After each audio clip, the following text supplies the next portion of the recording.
CMON Limited, or CMON, may need an introduction for some of my audience, so let me take you back to the turn of the millennium and the days when the dot-com bubble was at its highest tension. It's hard to explain to those who grew up after the bubble burst, but at the time we knew the internet was big. We knew it was important, and perhaps most importantly in the context of this story, we knew it could be used to make money. But we didn't know how.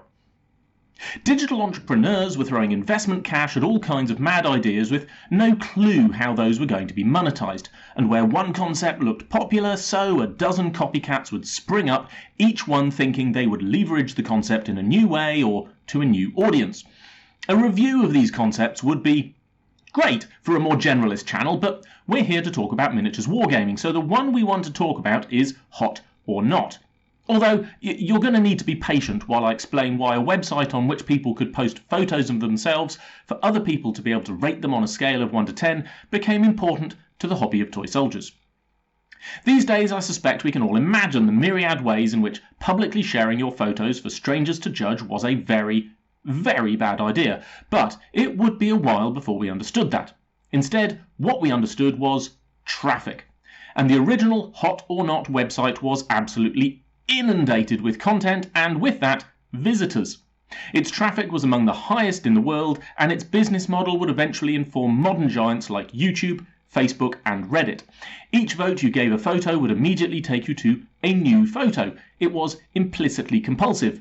The modern idea that drives Instagram and TikTok, the infinite scroll, and the idea of retaining users' attention for as long as possible was birthed on Hot or Not. I need to emphasize that entrepreneurs and developers really hadn't the slightest clue how all of this attention could be turned into capital returns, but we, or rather the many investors in dot-com businesses, were certain that one day somehow it could. And so people threw money at Hot or Not, and even as they did so, they looked for ways to throw even more money at sites that were very like Hot or Not. Which at last brings us to Cool Mini or Not, a website built by Chen An-ung, a young miniatures wargaming enthusiast, programmer, and aspiring entrepreneur. His big idea was a clone of Hot or Not, but intended for wargaming miniatures painters to share their work and have it rated by other users on a scale of 1 to 10. To be fair to Chen, I don't think he would have called Cool Mini or Not his big idea at the time. It was more like a proof of concept and a bit of fun, a portfolio project rather than the big one. But like many such sites, the traffic rapidly snowballed until it was receiving thousands of fresh uploads every day and was quickly becoming the way for miniatures and hobby enthusiasts to see the latest cool stuff. Now, let me be completely transparent here, because I used Cool Mini or Not for years and never managed to get my average rating much above 5. In about 2012, I threw a small tantrum and quit the site and basically never returned. I say this so you understand that I am as capable of being childishly petulant as anyone else, and so you know that I know I might not be 100% objective. And so I am working extra hard to see every side of this story. Anyway, Hot or Not launched in 2000, and Cool Mini or Not launched in 2001, and if we want to be technical about this, the dot-com bubble burst early in 2000, so both of these sites were actually born out of the wreckage of the crash, making CMON younger than Amazon and Google, the most successful of the dot-com survivors, but older than Facebook and Twitter. And this is significant because Chen must have known that when it came to entrepreneurship, Cool Mini or Not had to make money or cease operations. The obvious way was to use the visibility of the miniatures on the site to sell those same miniatures, with a web store offering a range of different companies' products. But this came with substantial complications, the biggest ones being the acquisition of stock in sufficient volume, the safe storage of said stock, and its economical distribution to Cool Mini or Not's worldwide audience. And as I covered in my episode looking at Games Workshop's history of high-profile legal cases, the big companies were pushing back against online-only retailers selling their products with deep discounts. In short, Chen An-ung was looking for a way to make as much money out of the traffic CMON was enjoying with the least possible hassle, and frankly, I'm not going to blame him for that. I think the idea of hard graft is fetishized enough. Everyone would rather make money doing as little as humanly possible. And this is about the point where you would expect me to say, But, I'm not going to do that because Chern realised that with his pre-existing traffic and popular destination site, his real asset was the eyes of his visitors, which he could then market to other startup companies within the general framework of tabletop miniatures. I have no idea how long or how hard he worked to find a suitable partner. There were a number of potentials who were enjoying traction, such as Weird Games, whose Malifaux miniatures game was yet to emerge, but whose original and well-sculpted minis were proving very popular. There was, of course, Corvus Belli, whose Infinity game was on its way to market, but which wasn't yet in a position to really make a splash. And then there was Soda Pop Games and John Caddis. John had already attracted modest attention on CMON with a limited miniatures release of the anime pop art retro sci-fi inspired duo Candy and Cola. Candy is a busty young heroine in a microskirt with a pistol in the shape of a soda bottle, while Cola is her rotund feline companion. And with the miniatures wargaming hobby, especially in the early 2000s, being replete with thirsty young men, she was an instant hit. But the concept that John brought to Chern was at this point nothing to do with Candy and Cola, but an idea for an entirely new miniatures board game that would be called Super Dungeon Explore. I can still remember the excitement that surrounded this game's announcement. These days we can hardly move for big head, small body, cutesified versions of pop culture characters. These were already big in Japanese anime and manga fandoms, and I'm sure that there must have been prototype examples in fan art and similar in the West. But the explosion of the chibi designs in tabletop miniatures began, to my recollection, with this game. The concept was an old-school dungeon crawl adventure in board game format, with the heroes and villains alike being original versions of classic fantasy archetypes, but big head, small body cute. Anyway, Super Dungeon Explore was a perfect first collaboration for both Cool Mini or Not and Soda Pop Miniatures. Soda Pop had already done a lot of work on the game, rules, art and miniatures, but what they needed was visibility, and that was what Chern could give them. The game had a conventional release in 2011 and would end up being almost the only entirely conventional game release in CMON's entire history. And although it was well received by reviewers, it was dogged with some quality assurance issues around the boards and miniatures. Miniatures required assembly, which caught board gamers by surprise, and the plastic resin used was quite brittle. Great for maximising the quality of the sculpts, but not great for minis staying in one piece if dropped on a hardwood floor. For the record, SDE earned a 6.8 on Board Game Geek. The game was followed up with a number of expansions to improve the replayability experience, but broadly, SDE was a successful experiment in proving the value of the Cool Mini or Not platform as a marketing tool. But there are a few important points to take away from which we can learn something about CMON's approach to the many, many future projects that would follow. First, we have no idea how much money, if any, CMON made from SDE. We can conclude that it wasn't a dead loss on three grounds. That Cool Mini or Not is still a thing today, that the partnership with Soda Pop would continue for several years, and that the SDE experience was immediately pivoted to a new release with a new partner. CMON's second big partnership was with Guillotine Games. Now, whilst this is not a name to conjure by, Guillotine was basically the lifeboat for the design team that escaped from the implosion of Rackham Games, a story we'll have to talk about another day. So although you may not have heard of Raphaël Guiton, Jean-Baptiste Lulien or Nicolas Raoult, they had a respectable design history and brought with them to CMON excellent contacts with miniatures designers, artists and publishers. And you've almost certainly heard of the product they came up with, Zombicide.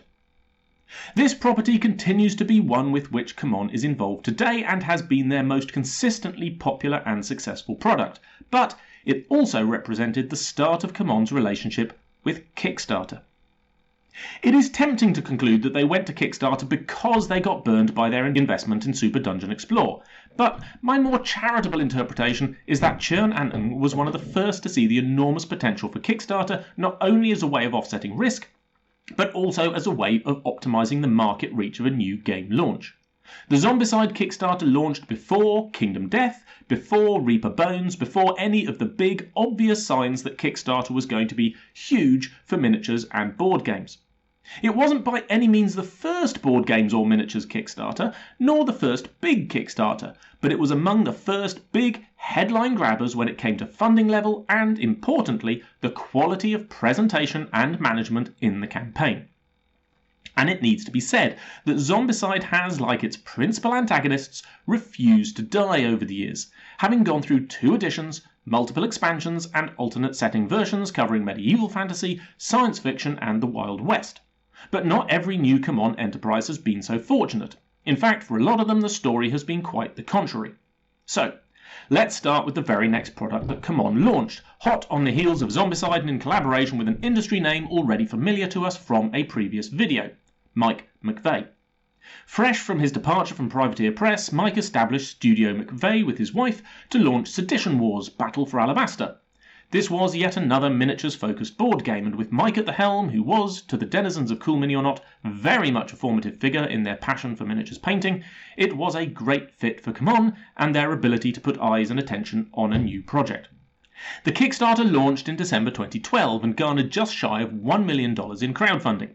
The miniatures were sculpted by Kevin White, a cult figure in indie wargaming who has recently returned to Games Workshop after a 20-year separation, and the game picked up its traction on the basis of a marketing model that has proved popular for dozens of projects since. Loads of minis. This is a formula that we will come to see repeat itself and again over the subsequent decade of crowdfunding. But immediately the problems with the concept began to make themselves known, because despite its impressive backer level and relatively timely fulfillment, it was quickly panned for a range of quality issues. A lot of leeway can be offered to first-time manufacturers when it comes to the quality of casting, printing, etc. when relying on manufacturers in China, although that itself deserves scrutiny. But the developer must take responsibility for game design, and Sedition Wars' design was a bit of a mess from day one. Although CMON eventually addressed the manufacturing issues and there were FAQs to fix some rule problems, it was too late by far. Sedition Wars would soon slip from sight and onto eBay as little more than a reliable source of cheap sci-fi minis. Studio McVeigh didn't last much longer either. Okay, technically it still exists as a company, but they haven't updated their blog since 2013 and the website was shut down entirely in 2016. Rumour has it that the studio still does freelance sculpting, but I can't confirm. But while Studio McVeigh took a hit from the failure, CMON was already moving on, because in June 2012 came Relic Knights and shortly after Guilds of Cadwallon. These were respectively further collaborations with their successful partner Soda Pop Miniatures and with 2 other refugees from Rackham Games. Other than the fact that it used the old Rackham intellectual property, Guilds of Cadwallon hardly counted as a miniatures game, so we'll skip over that. But Relic Knights is a good deal more important to the story. Unlike Super Dungeon Explore, it is a miniatures game, and it was a return to Soda Pop's roots as their pre-existing miniatures range, up to now just for fun, got rolled into a science fantasy twist on magical girl anime. The details of the game, fascinating though they are, don't really matter here, except that the campaign raised another $900,000. Now, I don't want to leap to any conclusions here, but it seems apparent that CMON realised that they had hit upon a winning strategy. Thanks to their own website, they had a portal to the audience's attention, and thanks to Kickstarter, they had one to their wallets as well. By working with creative collaborators, they were able to outsource almost all of the actual hard work, and instead leveraged their place in the market as a straightforward money-generating tool. CMON wasn't even manufacturing, warehousing or distributing products, because all of that was outsourced to their partners in China. It is absolutely no coincidence that the business has bounced cheerfully between bases in Hong Kong and Singapore. They would go on to run at least 30 more Kickstarters for standalone games and many others for supplements, expansions and ancillary products. As a tool for exploiting the board games market to make money, CMON was doing extremely well, but this podcast is really all about the miniatures games, so let's take a look at their record in that respect. Relic Knights was, as mentioned, launched to Kickstarter with Soda Pop Games in 2012, but in March 2014, CMON and Soda Pop went their separate ways. The press releases at the time are full of mutually agreeable, positive reinforcement, but I think there are 2 significant signs that not all was well in the relationship.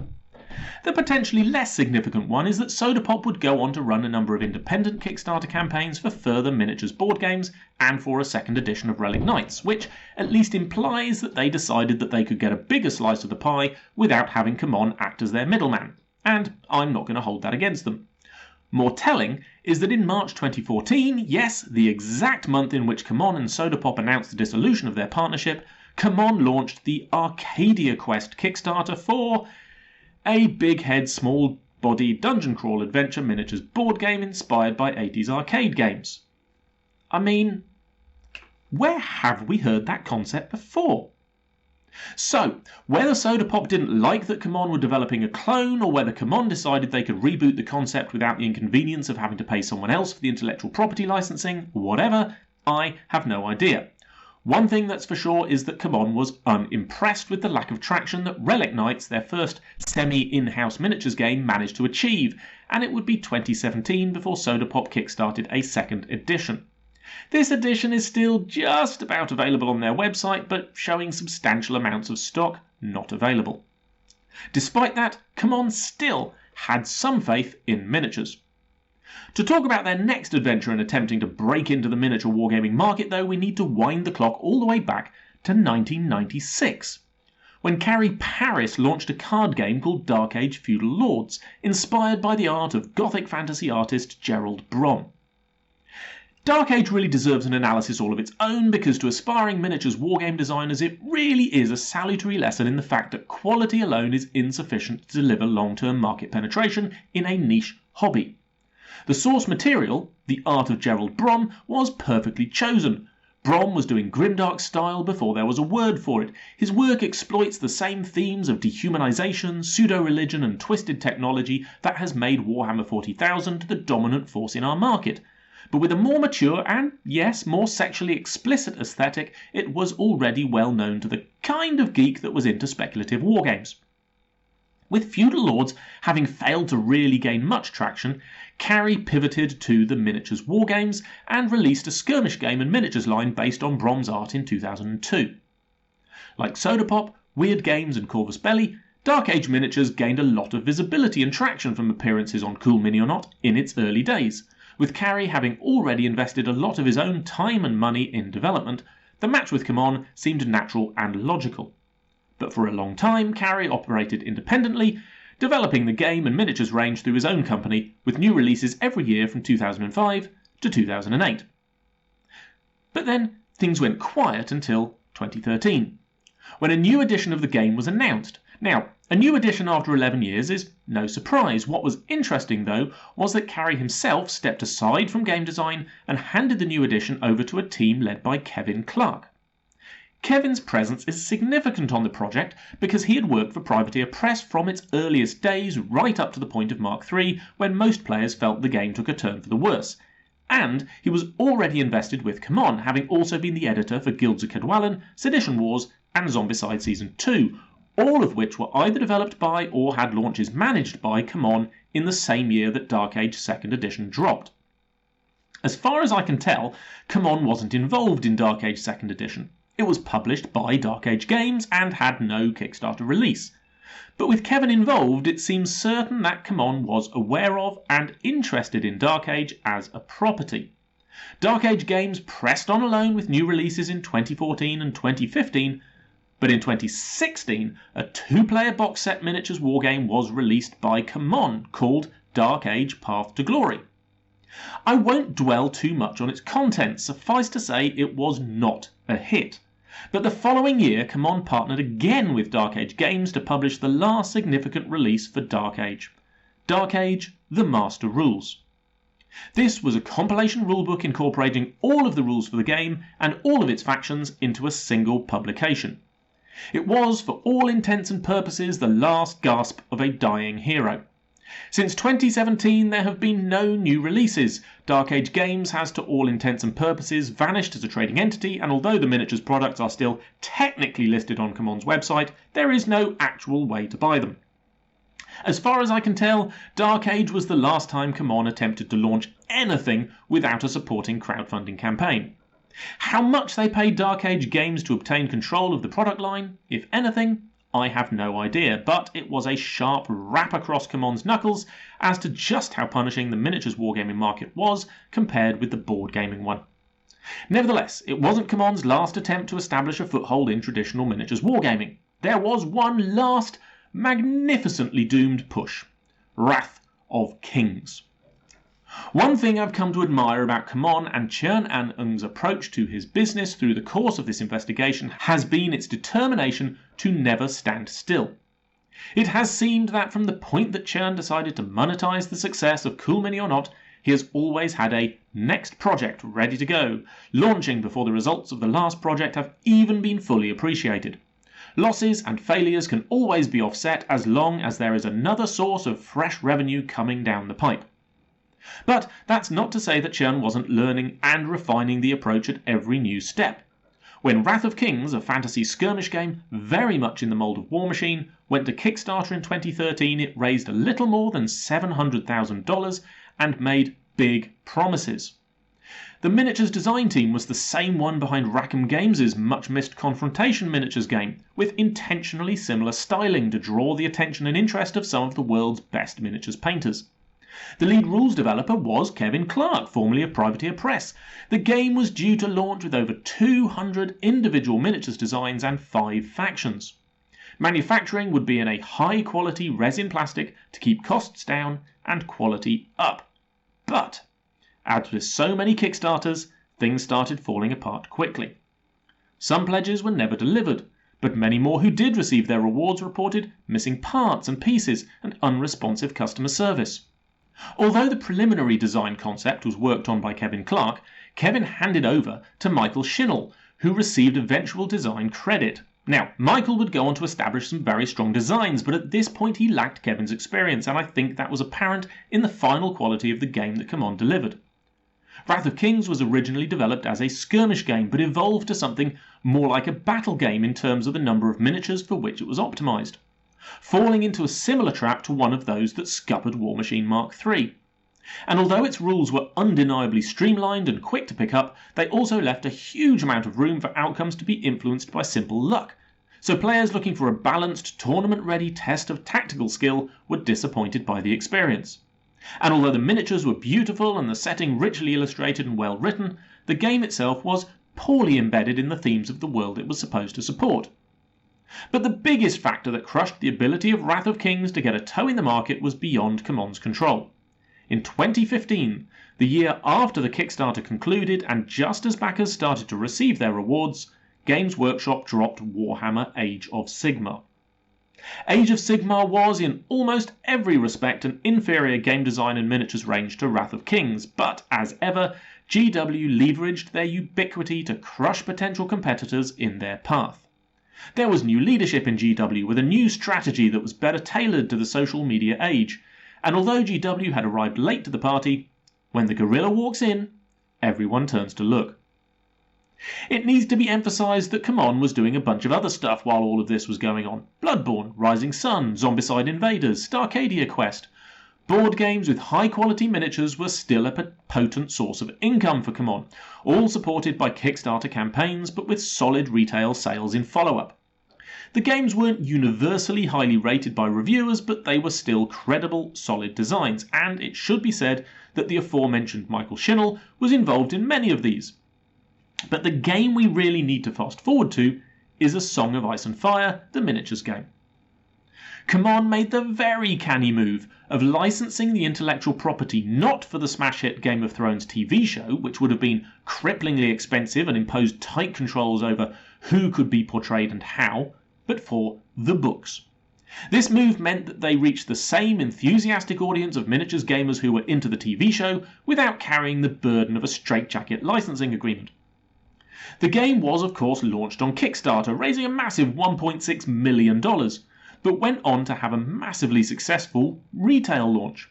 And what worked to support this wasn't just the benefit of the excitement around George R.R. Martin's iconic low fantasy setting, nor the excellent design work that Michael Schinnell put into the game's concept and mechanics, nor even the decision to go for high-impact injected polystyrene for the miniatures. What really gave it the traction it needed was that it jumped into a market opening that Games Workshop had just abandoned.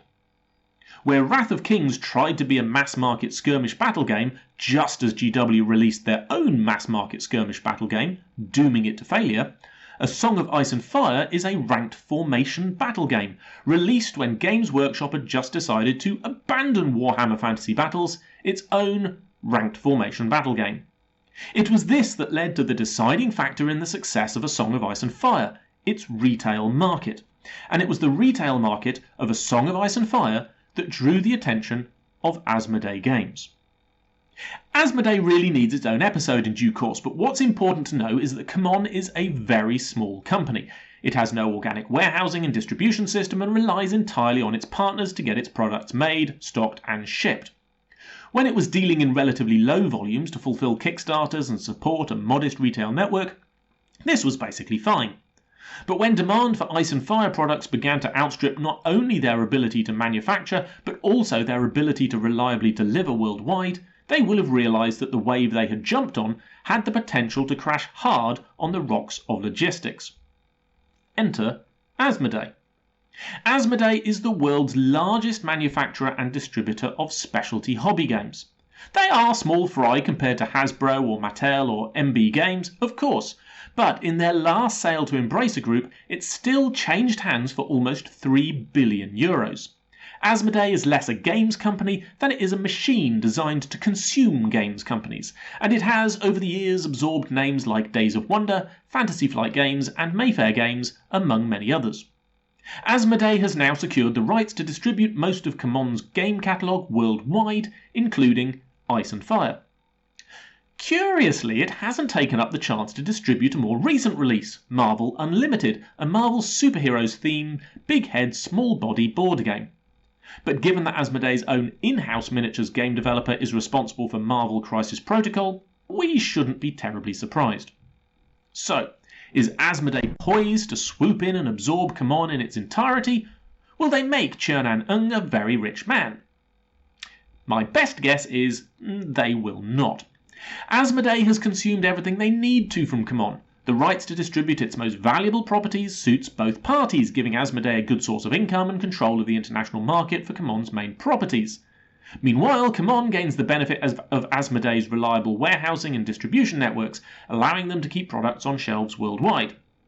Manufacturing continues to be a bit of a problem for Ice and Fire, with players often complaining of how hard it is to find specific pieces, but for now there seem to be no real challenges for this chunk of the market, and the game is prospering. Meanwhile, CMON can continue to use Kickstarter and its network of independent designers, artists and sculptors to explore interesting fringes of the board game market that Asmodee simply lacks the skill and, to be honest, interest in. But Warhammer Old World is on its way, so it remains to be seen whether Ice and Fire can sustain its place. Asmodee has already taken on Games Workshop in the competition between Star Wars Legion and Warhammer 40,000, and although that fight isn't finished, GW's dominance still seems unquestioned. But has GW given Ice and Fire too much of a market lead? The miniatures range, design quality, logistical distribution and the ubiquity of the game's popularity in speculative wargaming clubs and stores is enough that GW may actually have a fight on its hands for the first time since War Machine Mark II. I've often spoken about how Games Workshop's dominance of the miniatures wargaming market discourages innovation and diversity, and how impossible they've been to challenge when they're actually paying attention.